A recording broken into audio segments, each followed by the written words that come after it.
Hoje nós teríamos como tema a única fortaleza, que, como nós sabemos, está no nosso próprio interior, e se estamos voltados para a hierarquia planetária, esta fortaleza se consolida.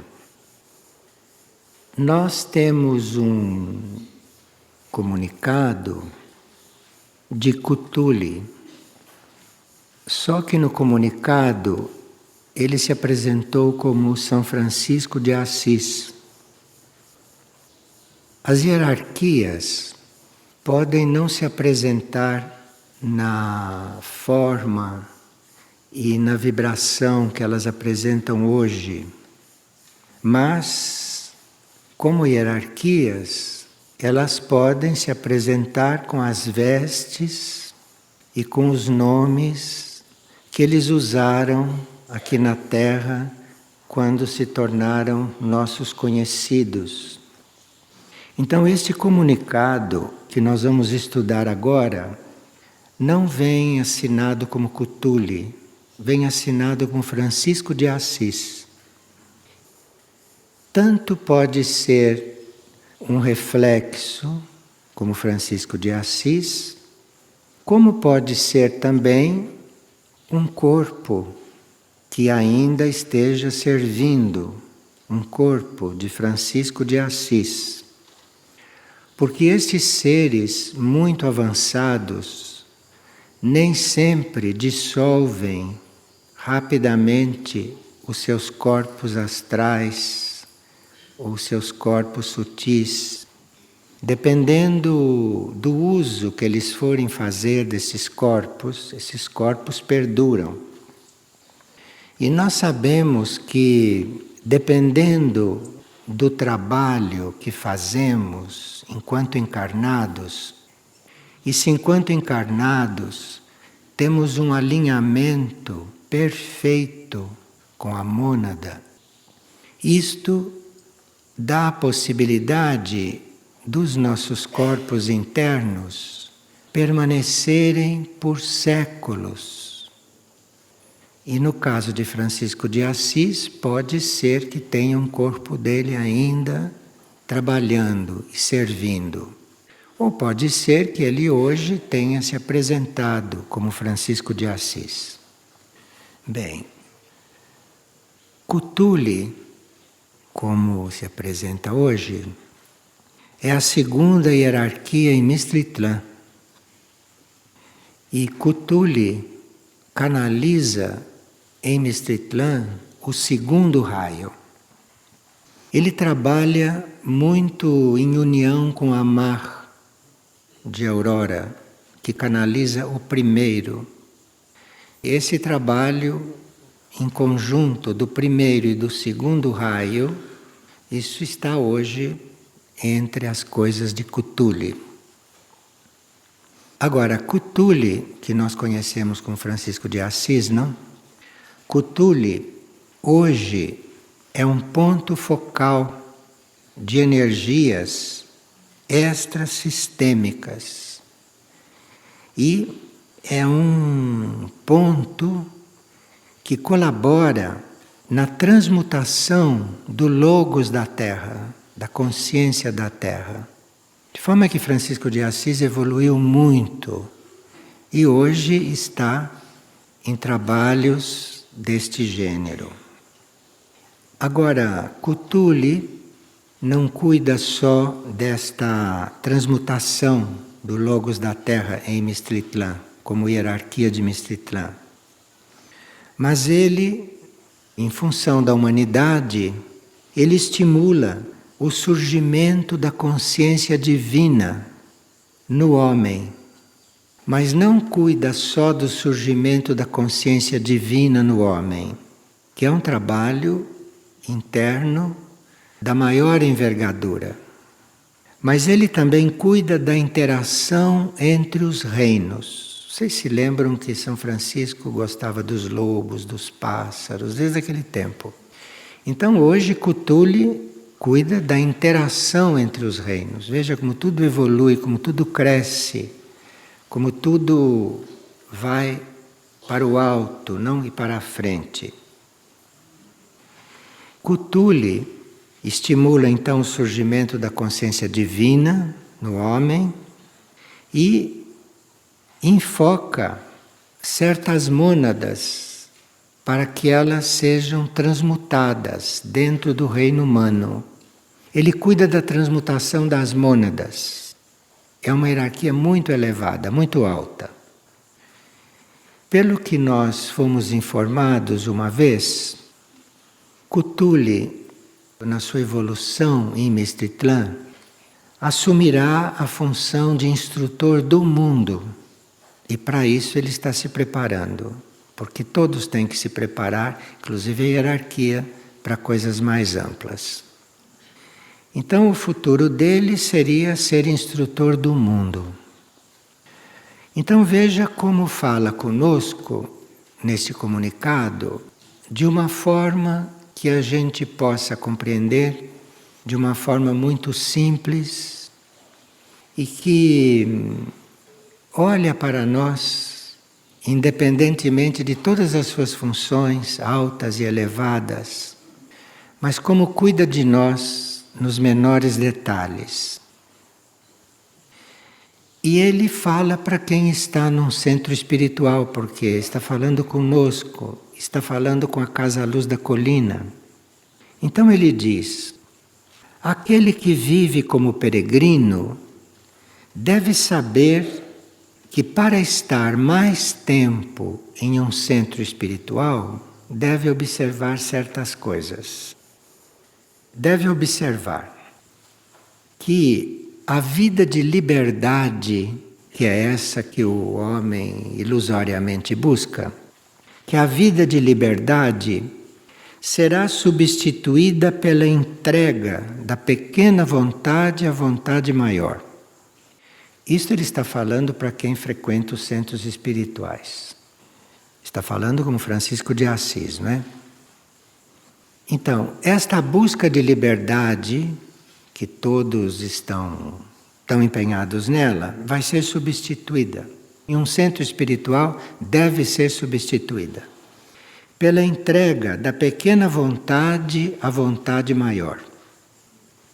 O segundo ponto é que esse sentido de nós estarmos no mundo fazendo experiências redundantes, porque nós fazemos as mesmas experiências a cada encarnação. Nós já criamos famílias 200, 300 vezes, nós ficamos fazendo experiências redundantes a cada encarnação. E que essas experiências redundantes, este sentido de estar no mundo, vivendo sempre as mesmas coisas, vida após vida, isso será substituído pelo conhecimento interno. Então está nos dizendo, em outras palavras, que a gente busque o conhecimento interno porque é a única forma de sair desta vida comum. E é a única maneira de nós encarnarmos por outros motivos e não para fazer as nossas experiências aqui na Terra. Porque pensando bem, que experiências nós teríamos mais que fazer nesta Terra? Depois de centenas de encarnações, ainda estamos encarnando para fazer experiências na Terra, vivendo as mesmas coisas, só com outras conjunturas, outros pares, outros personagens, mas vivendo as mesmas coisas. Então esse sentido de estar no mundo, se repetindo e criando karma, porque cada vez que você remonta um teatro destes, a cada vida que você se põe a representar esses mesmos papéis, você vai criando karma. Você vai criando mais laços. E isto tudo você vai ter que desatar. Bem, isto terá que ser substituído pelo conhecimento interno. Então, nós, quando estamos em um corpo físico, temos uma forma muito especial de buscar o conhecimento interno. E se ainda estamos em corpo físico, é porque não aprendemos ainda a ter o conhecimento interno no corpo físico. Temos que aprender isto. Antes de estarmos diretamente em contato com o conhecimento interno, isto não se faz sendo dispensado da vida terrestre. Nós temos que aprender isto no corpo físico. Agora, segundo Francisco de Assis, temos que substituir esta mania de encarnar para fazer experiências, porque já fizemos tudo o que um ser humano pode fazer. Nós teríamos que substituir isso para encarnarmos para ter o conhecimento interno no corpo físico. Assim encarna uma alma evoluída e consciente, e que não esquece do que veio fazer aqui durante a encarnação. Porque as almas lá no seu nível decidem muitas coisas. Mas para encarnar fazem um caminho e aí vão esquecendo. E quando chegam no corpo esqueceram de quase tudo. E se não são relembradas, passam a vida inteira sem saber o que vieram fazer. E muitas vezes são almas que sabiam o que vieram fazer. Mas esta é a nossa situação. E ele identifica isto como esta nossa mania de fazer experiências. Não temos experiência nenhuma mais para fazer. São todas coisas velhas, todas coisas já vividas várias vezes. E nós teríamos que eliminar isto, esta necessidade de fazer experiências aqui na Terra tem que acabar. Nós temos que reconhecer, temos que assumir que não temos mais nada que experimentar aqui. O que nós temos que experimentar dentro do corpo é o contato interno. Isto é o que nós nunca experimentamos. E se alguém experimentou como preparatório, um pouco de leve, e a cada vida tem que recomeçar tudo outra vez, para reencontrar isto. E outro ponto que ele diz para nós, que estamos em um centro espiritual ou coligados com ele, é que as fronteiras no planeta deveriam ser substituídas pela ciência da onipresença.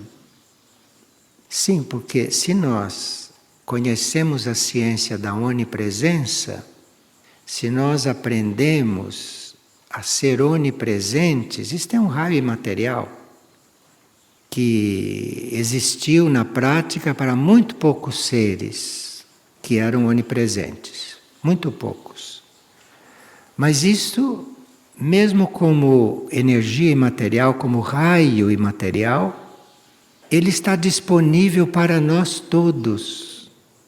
O que nós estamos esperando para começarmos a ser onipresentes? O que estamos esperando? Talvez estamos esperando que a gente desista de fazer experiências terrestres, para estarmos aqui cuidando, por exemplo, de ser onipresentes. Agora, para nós sermos onipresentes, nós temos consciência, em princípio, de estar em vários lugares, em muitos lugares. E não só estarmos em muitos lugares, como o irmão Pio, quando era Padre Pio, fazia. Padre Pio aparecia em vários lugares.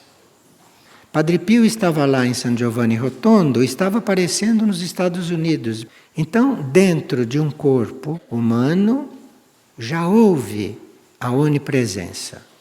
Em outros também, não só nele. Então, isto é algo que esses pioneiros, esses seres da hierarquia que se dispõem a abrir caminhos para nós, isto é algo que eles já fizeram, que eles já conseguiram. E agora, como Francisco de Assis vem dizer que as fronteiras do planeta devem ser substituídas por isso. Claro que nós aqui somos completamente hipnotizados por mapa-mundis, por mapas, por estradas. Somos hipnotizados por essas coisas. E com isto ficamos coligados, ficamos atados às fronteiras deste mundo. Então, até hoje, Os seres da superfície dizem: vou para a Argentina, vou para a França, vou para o Uruguai. Até hoje se fala isto. E atravessa uma fronteira mesmo, física. Isto é, ele faz a experiência, que já faz há milhões de anos, ele faz a experiência de que saiu de um país e entrou em outro. Mas vocês veem em que nível nós estamos? E ainda temos que apresentar documentos, apresentar passaportes, isso tudo são decorrências desse atraso. Porque se nós encarnássemos a esta altura para buscar a experiência da onipresença, ninguém falaria em fronteiras mais. Porque você estaria aqui e ao mesmo tempo estaria com a consciência sabendo o que se passa lá no Uruguai. Você estaria lá também. Bom, depois ele diz o seguinte, que a obediência ao Criador, isto é, a obediência ao único, seja o leme no qual a gente se apoie para seguir o caminho. Como nós nem pensamos no Criador na nossa vida normal, para pensar no Criador precisa que estejamos em um momento de oração. E assim mesmo usamos os nossos momentos de oração para pedir coisas para nós, pensando em nós, em vez de pensar no Criador. Então, se nós tivéssemos esta obediência, esta união com o Criador, um pouco mais viva em nós, se nós estivéssemos trabalhando isto com mais consciência, com mais fidelidade, com mais persistência, nós seguiríamos o nosso caminho, mesmo em mares revoltos e tempestades. Bem, então, parece que a nossa atenção ao único, a nossa atenção ao maior, a nossa atenção ao Criador, ele usa a palavra Criador.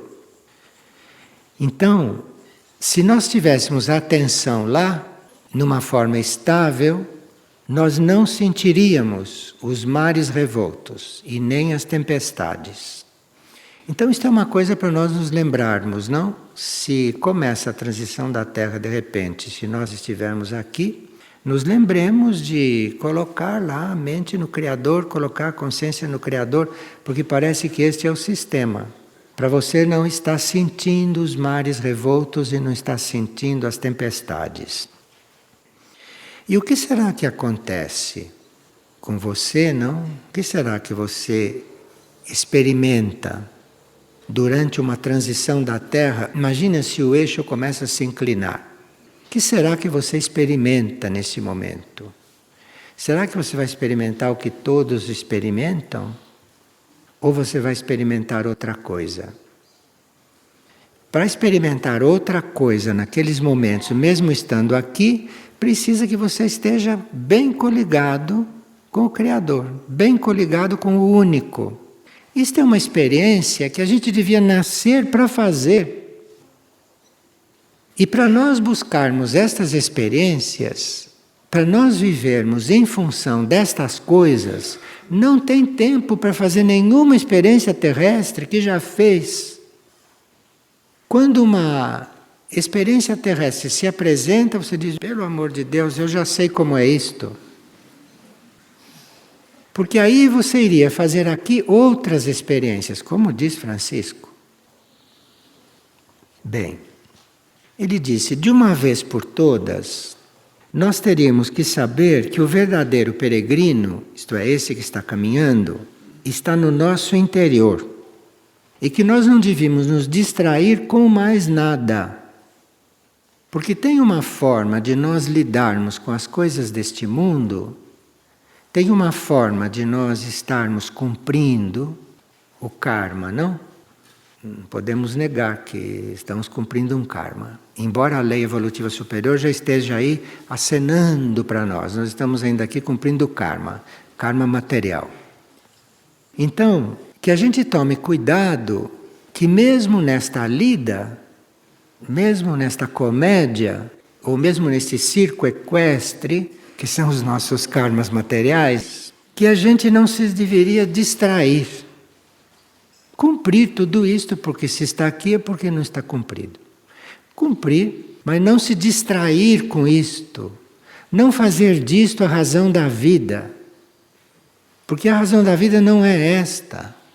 Não fazer disto a razão da vida.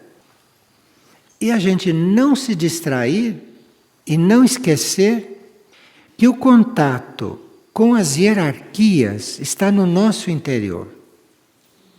E é este contato com as hierarquias que vai nos levar a transcender todos esses limites terrestres e que vai começar a nos conduzir às galáxias, ele diz.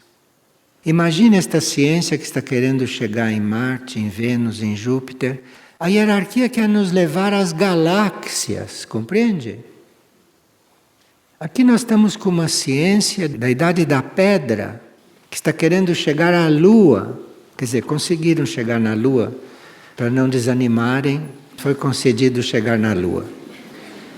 E não viram o que existe lá. Foram lá, fotografaram, filmaram, fizeram todas as pesquisas e não viram o que é aquilo.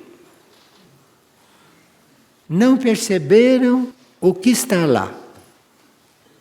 E parece que estava muito ativo lá do outro lado da Lua. Eles nem viram. Voltaram contando aquelas histórias para nós. Mostrando aquelas fotografias dele lá com aquela bengalinha. Enfim.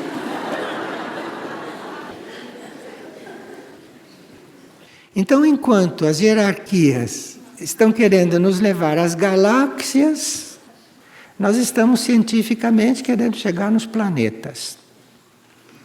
E que é muito simples chegar nos planetas. Não é com o corpo físico, você não precisa ir lá com o corpo físico. Você chega em um planeta com a sua consciência. Não digo com o corpo interno, porque há corpos internos que não resistem ultrapassar os limites da aura terrestre. Mas com a consciência se pode. Porque a consciência não é física nem sutil, a consciência é abstrata, a consciência é onipresente. Então você, com a consciência, vai aonde quiser. E as hierarquias estão querendo que nós habitemos os universos e as galáxias. E será que nós estamos nos perguntando o que estamos fazendo aqui? Porque se estamos neste corpo, sabendo de todas estas coisas, é porque é neste corpo que nós temos que fazer essas experiências. Para iniciar. E fazendo a experiência nestes corpos, aí sim, vamos fazer experiências mais amadurecidas, na mesma direção, mas aí não precisamos estar no corpo. Aí já são outras vidas, talvez não encarnadas. Então o peregrino, este que está nos centros espirituais buscando, o peregrino não percorre mais as terras. O peregrino viaja e habita e se emana com todos os universos. Então vamos ver um pouco isto claro, vamos tomar as nossas decisões e vamos usar a presença das hierarquias e a ajuda das hierarquias para algo superior, para algo real. E não para coisas que dizem respeito a esta vida e a esta terra. Agora, ele diz que para isso precisa que a nossa vida, não só a vontade, o desejo, a intenção, a vida toda, a vida deve estar ancorada, usa a palavra ancorada. O peregrino ancora a sua vida na vontade suprema. Nós temos a ilusão de que a nossa vida está toda ancorada aqui neste país. O peregrino ancora a sua vida é na vontade suprema. Nós teríamos que refletir sobre a vontade suprema. A vontade suprema é a vontade única. A vontade suprema é a vontade para tudo que existe, é uma vontade só. A vontade suprema, quer para nós, quer para os anjos, quer para os arcanjos, quer para os insetos, quer para os minerais, quer para os animais, a vontade suprema é uma para tudo. E nós teríamos que aprender a estar ancorados na vontade suprema. Pega a sua âncora e põe lá na vontade suprema, não põe em lugar nenhum mais. Não põe sua âncora em coisa nenhuma. Não fique preso a coisa nenhuma. Olha, Francisco está nos convidando para ir longe, hein? Agora, ele diz que o peregrino, enquanto faz essas buscas, que ele pode de repente perceber que ele é um curador. Ou ele pode perceber que ele é um sacerdote. E se ele se tornar humilde, e se ele desistir de fazer essas experiências que a gente vem fazer aqui, normalmente, se nós estivermos, já que estamos aqui, podemos pelo menos nos desapegar dessas experiências, né? E irmos continuando até o nosso dia final, mas sem nos apegarmos a essas experiências, lidando com elas como se não existissem. Teria que chegar a isto. Lidar com estas coisas daqui, fazer essas experiências como se nada disso existisse. Essa é a chave que ele nos dá. E se assim procedermos, temos as possibilidades de nos tornar um membro do exército de Mahindra, que ele já está falando da mãe do mundo, está falando da mãe cósmica, que tem um exército que lida com tudo. Não há nada fora da consciência de Mahindra. E nós teríamos que entrar neste exército. Ele não chama de grupo, ele chama de exército. Exército quer dizer que tem um lado aí que luta, não? Nós não conhecemos esse lado de Mahindra. Nós conhecemos de Mahindra esse lado maternal, suave. Mas nós nunca vimos Mahindra como guerreira. Não sabemos o que é aquilo. E é naquele exército que nós teremos que entrar. É naquele exército. É um exército aquilo. Bem. E aqui quem anotou isto diz que havia uma forte presença de Clara e não só de Francisco. Isto quer dizer também que Clara, como membro da hierarquia, ainda deve manter alguma forma que a gente a reconheça como ela era quando passou por aqui fisicamente e nos deixou tantos ensinamentos. E nessa mesma corrente, nós temos aqui uns recados de Saruma. E Saruma está falando da energia espiritual. Energia espiritual, veja, é uma energia que nós podemos conhecer aqui, estando dentro desses corpos. Conhecemos tantas energias, né? Tem até uma ciência que chama bioenergética, vocês conhecem, né? A gente aprende na escola isto. Bioenergética. Mas aqui se está falando da energia espiritual, não de bioenergética. Então, energia espiritual. E Saruma diz que a energia espiritual é aquela que determina em sua pureza, no seu dinamismo e na sua precisão, a distribuição de todos os bens da matéria. Porque nós estamos na matéria, então é inútil que Saruma fale conosco do espírito. Como é que a gente faz lá no espírito? Porque ele, Saruma, vocês sabem que era muito prático também. Então, a energia espiritual é aquela que determina com pureza, com dinamismo e com precisão a distribuição dos bens da matéria, na matéria, porém de acordo com a economia do universo. Aqui está a chave. Então, nós lidamos com a matéria e com todos os bens da matéria, porque nós usamos os bens da matéria, não? Essa energia espiritual lida com a distribuição desses bens. E seria muito importante que nós conscientizássemos que para aprendermos a lidar com os bens materiais, nós precisamos de energia espiritual.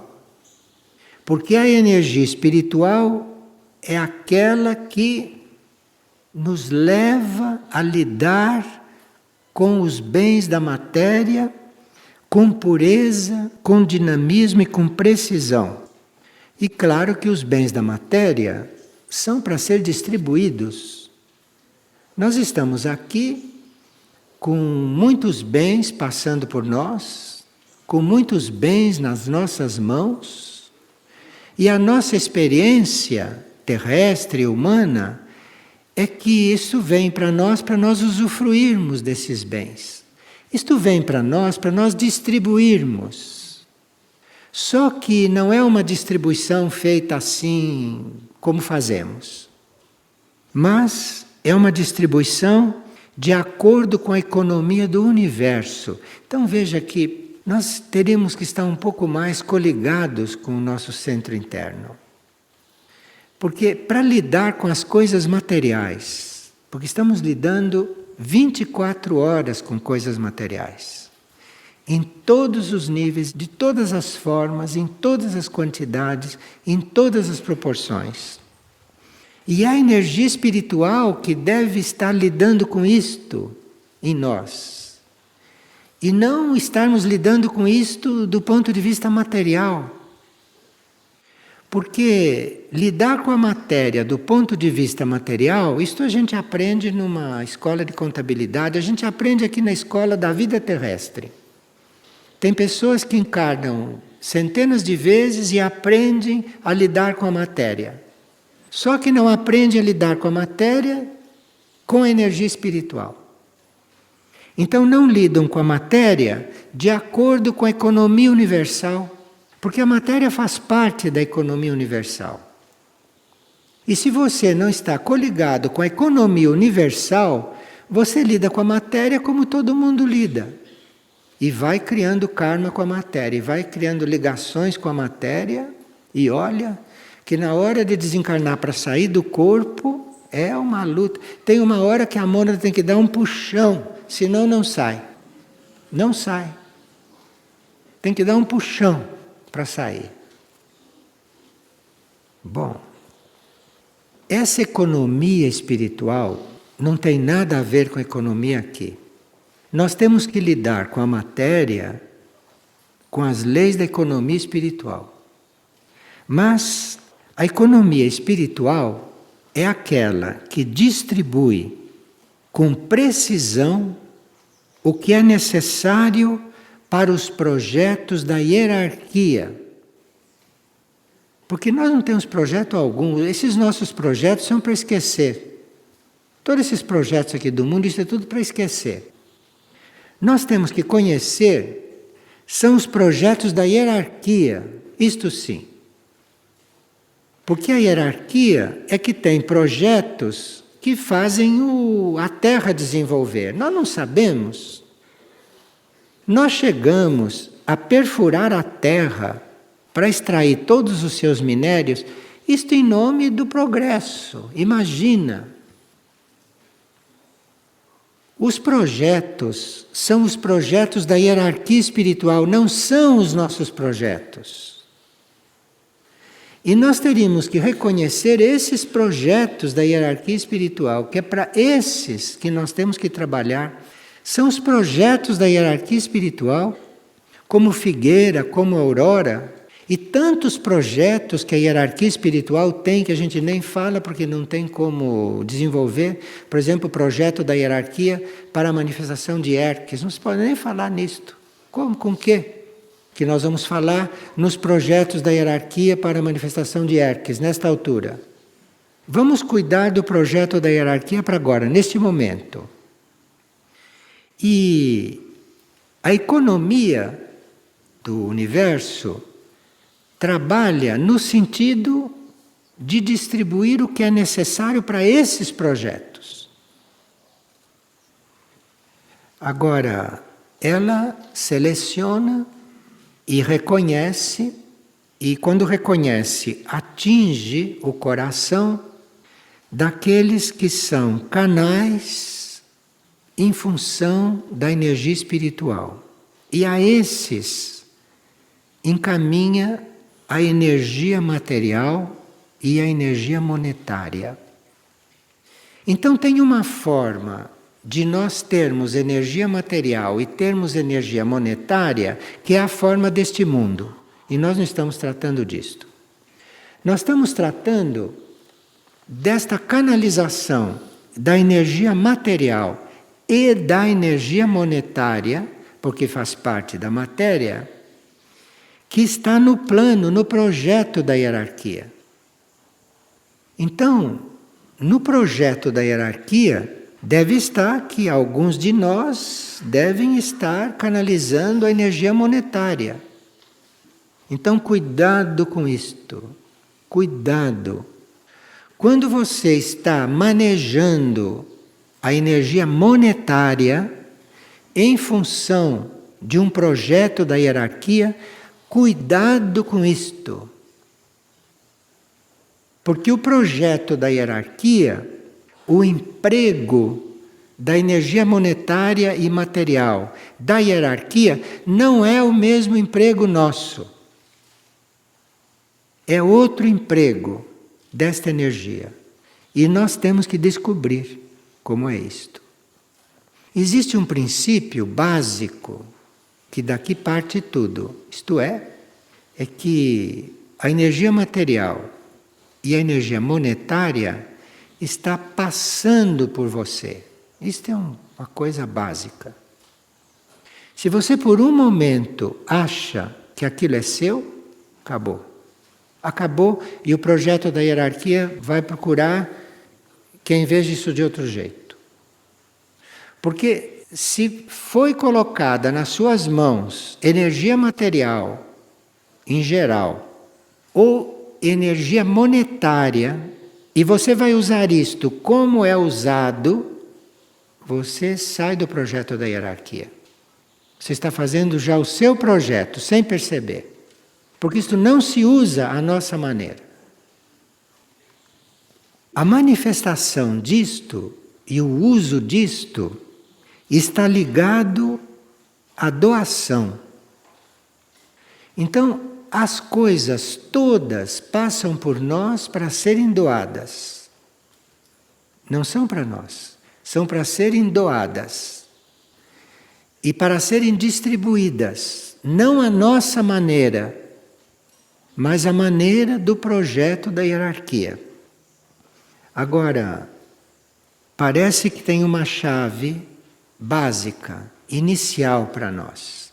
Isto é, nós estarmos doando, porque energia material, energia monetária, a energia disponível se doa.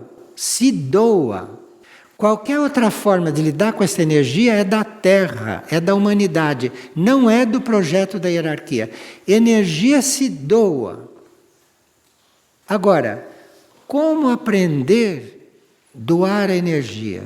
Como doar a energia corretamente? Aí é que está. E nós começamos a aprender a doar a energia corretamente quando estamos esquecidos de nós mesmos. Então aqui o esquecimento de si vai desde a gente lidar com as coisas. O esquecimento de si, nós estarmos esquecidos de nós, não serve só para os momentos de contemplação, não, ou de oração. Nós temos que estar esquecidos de nós sempre. Sempre, porque se nós não estivermos esquecidos de nós, os bens materiais e as coisas materiais e a coisa monetária passa pelas nossas mãos e nós não aprendemos, não digo lidar com isto, porque isso tem um palavrão nesta partilha, não lidar com isto. Nós não aprendemos a doar isto, porque isso só passa por nós para ser doado. Veja como estamos longe, mas longe, não é, da realidade. Ou como deveria ser a realidade na superfície desta terra. Bem, e aqueles que forem aprendendo a doar, isto é, aqueles que forem aprendendo a esquecer de si enquanto lidam com tudo isto, vão ter como karma ensinar aqueles que não sabem a doar. Você não sai do lugar enquanto não se puder a ensinar o outro a doar. Veja a escola terrestre, hein? Quem podia imaginar que nós estamos aqui para estas coisas? Quem poderia imaginar? Então, quando você aprende a lidar com a doação, e você só pode aprender a lidar com a doação é quando estiver esquecido de si, porque lembrou de si, pronto, pega a doação. E nada existe para nós. Isto são fases preparatórias em que a gente aprende que tudo existe para nós. Está até na Bíblia. Mas é na fase preparatória, não tem nada para nós. Tudo está aqui para nós aprendermos a doar. E não vamos aprender enquanto não esquecermos de nós. E à medida que formos aprendendo, mesmo imperfeitamente, já vamos sendo postos em contato com aqueles que menos sabem destas coisas. Que é para eles irem fazendo uma transformação, eu nem sei, me falta a palavra, tão lenta, mas cabe a nós lidar com isto, ajudá-los. E como é que se ajuda? Acho que é com exemplo. Porque falando e fazendo outra coisa, o outro, o que vai aprender? Você tem que ser aquilo que você passa para o outro. Veja, nós pensamos que estamos na Terra para aprender de tudo. São essas coisas que a gente teria que aprender. Para realmente estarmos nesta Terra material, lidando com a matéria, e lidando com isto que inventaram aqui, porque isto foi criado aqui, isto não existe em lugar nenhum do cosmos, esta energia monetária. Dinheiro não existe em lugar nenhum, a não ser aqui, nesta escola. E nós temos que aprender a lidar com isto. E ninguém dá um passo se não esquece de si. É necessário autoesquecimento, diz Saruma. Não é tarefa para todos manejar a energia espiritual que leva à abundância. Isto é outra coisa, diz Saruma. A energia espiritual leva à maior riqueza.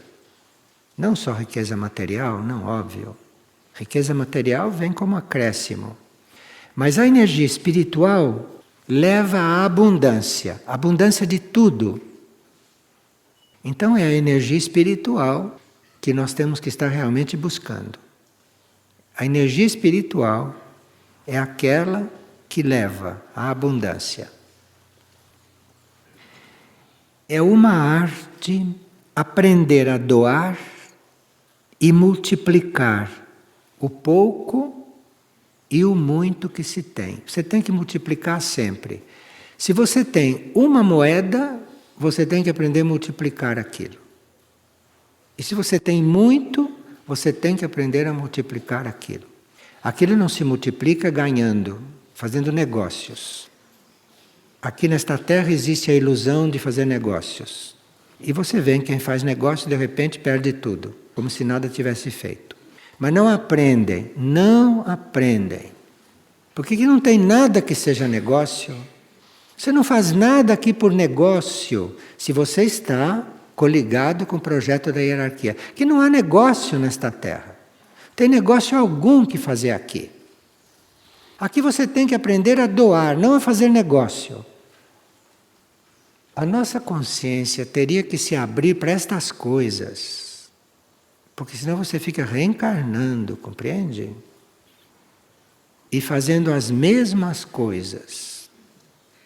E as experiências que se pode fazer neste corpo físico, material, o desenvolvimento da doação de si que se pode fazer manejando as coisas materiais. E neste planeta, entre as coisas materiais, existe a monetária, que não existe em lugar nenhum outro. Mas aqui neste planeta isto faz parte. Então, não pode deixar de aprender isto. Não pode deixar de aprender isto. Mas não são os nossos conceitos de lidar com isto, por melhores que sejam, não são os nossos conceitos. O que vai nos ensinar a lidar com isso, mais ou menos, é o autoesquecimento. É o esquecimento de si. Não só para isto, mas o esquecimento de si, porque nós devemos viver esquecidos de nós. Que é para a energia única fazer de nós o que nós tivemos que ser. Então você está bem consciente no corpo, está bem consciente na vida, isto é, deve estar, não? Bem consciente no corpo, bem consciente na vida, bem consciente da tarefa, mas saber que você não tem nada a ver com isto, que a coisa é outra. E que você está aqui é para aprender a se doar. Agora, enquanto estiver pensando em si, você vai se doar como todo mundo se doa. Mas não é doação alguma, porque não doou a si próprio. Está falando de si o tempo todo, está mostrando para os outros quem é. Enfim, uma falta de escola terrestre. Então vocês podem imaginar como este planeta deve estar, não é uma palavra própria para planeta, mas eu vou aplicar. Como este planeta deve estar angustiado, não? Por tudo isso existir nele, como deve estar afogado. Porque esta consciência planetária que Cthulhu está colaborando para desenvolver, esta consciência planetária não tem absolutamente nada a ver com coisa alguma destas. Veja, nós estamos na Terra ainda, enquanto a Terra estiver assim, não? Nós estamos na Terra ainda e ainda há tempo de resolvermos certas coisas. Ainda tem tempo. Outro dia perguntaram aqui o que quanto tempo vai levar. Quanto tempo vai levar? Agora. Diz, mas você não sei o quê. Não, eu estou aqui agora. O que é preciso fazer, faço agora. É agora. Não tem o que esperar. Aí a gente dá a entender, mas a gente não está preparado. Você não está preparado? Agora você fica. Ou se entra no tempo real, ou se fica olhando o relógio. E marcando as coisas lá no calendário, como eu. Vivo marcando as coisas no calendário. Vivo marcando os dias que eu tenho que falar aqui. Marcando no calendário. Marcando no calendário quando tenho que estar em São Paulo. Marcando no calendário quando tenho que estar em Belo Horizonte. Veja que situação.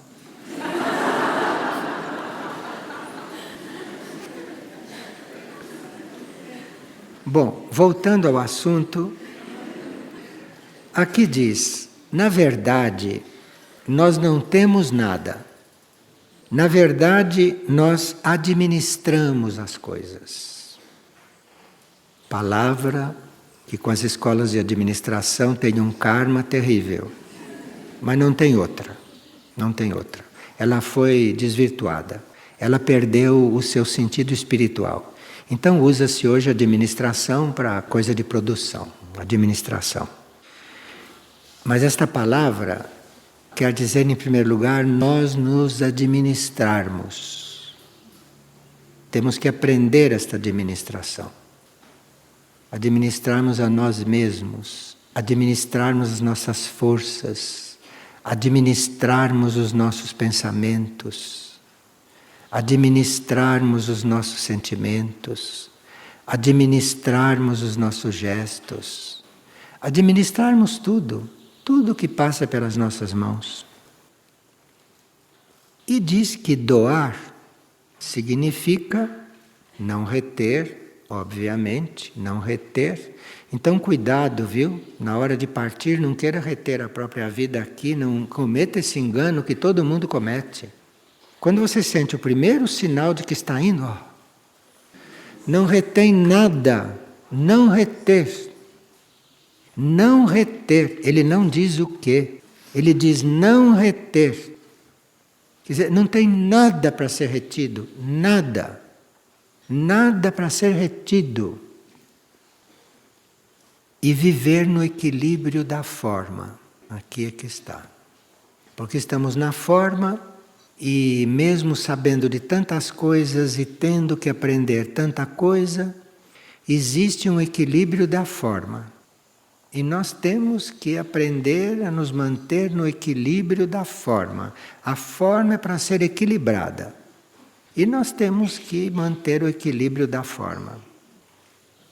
E o equilíbrio da forma se vê em todos os detalhes. Se isto aqui está fora de centro, todo mundo vê, deve ver. Chama-se equilíbrio da forma.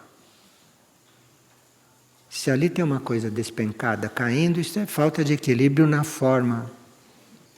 Então você tem que estar com olhos em volta de você, porque onde você passa você tem que ver tudo. Tudo o que está atrás, o que está na frente, do lado, em cima, embaixo.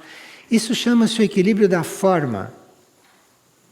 E isto tem que estar tudo equilibrado. Querer viver no equilíbrio da forma é algo que deve chamar muita atenção da hierarquia. Porque nós temos que ter muita ajuda para viver no equilíbrio da forma. Temos que ter muita ajuda. Para estarmos em equilíbrio dentro da forma. E para fazermos as coisas equilibradas dentro da forma.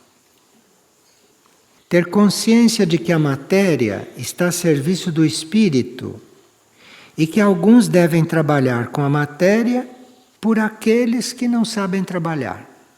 Veja que o trabalho vai aumentando sempre. Porque à medida que você vai aprendendo estas coisas, você vai ter que ir fazendo pelos outros. Porque quando você pensa que a humanidade é inconsciente, que a humanidade só desgasta, a humanidade não faz nada para o plano evolutivo, praticamente. Então, aqueles que vão assumindo o equilíbrio dentro da forma, aqueles que vão assumindo tudo isto, vão ficando cada vez mais ocupados.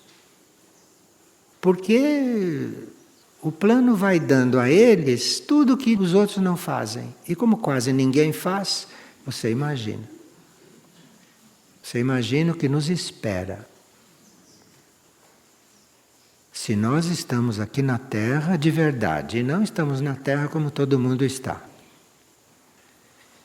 Bem, ter presente que a realização das obras divinas, nós podemos estar envolvidos em alguma obra divina. Ela pode não estar conseguindo se realizar como obra divina, mas existem projetos divinos. Existem projetos divinos. Pergunte a Mestitlã. Existem projetos divinos.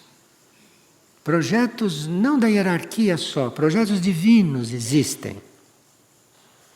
E temos presente que a realização das obras divinas tem como sua fonte de sustentação o banco cósmico. Isto já é outro nível. Veja, tudo isto é escola da Terra. Porque se não fosse escola da Terra, estariam dizendo isso lá em outro mundo. Está dizendo aqui, nos outros mundos já sabem dessas coisas. A fonte da abundância não se abre sem a segurança do correto uso e da necessidade real. Então, quando a gente acha que a abundância existe, existe um pouquinho da abundância. Porque se a abundância realmente se abrisse, aí não faltaria nada e estaríamos criando realmente um projeto divino. Mas para isso é preciso que haja segurança e que haja correto uso dentro da necessidade real. Isto são palavras que, se a gente não pensar um pouco nelas, se a gente não refletir um pouco sobre elas, se a gente não procurar mudar de opinião sobre elas, a gente não sai do lugar. Porque sem querer vive como todo mundo vive e faz o que todo mundo faz e lida com a matéria, com a energia planetária como todo mundo lida. Uns dando o resto que lhes sobra, outros não dividindo, outros negociando, enfim. É uma escola daquelas.